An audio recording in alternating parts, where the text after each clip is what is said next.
প্রতিবাদের নাম করে বিজেপির একদম ন্যাক্কারজনক স্কুলে কি পতাকা দিবে?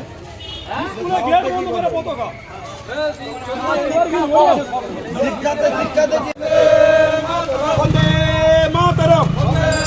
আরে প্রতিবাদের নামে রাজনীতি করা চলছে না, চলবে না। আরে বিজেপির প্রতিবাদের নাম করে আমাদের এই রাজনীতি করা চলছে না, চলবে না।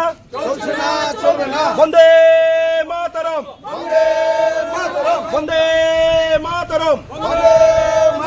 আরে ছাত্র সমাজের মুখোশ ধরে এইভাবে প্রতিবাদের নাম করে গুন্ডামি করা চলছে না, চলবে না।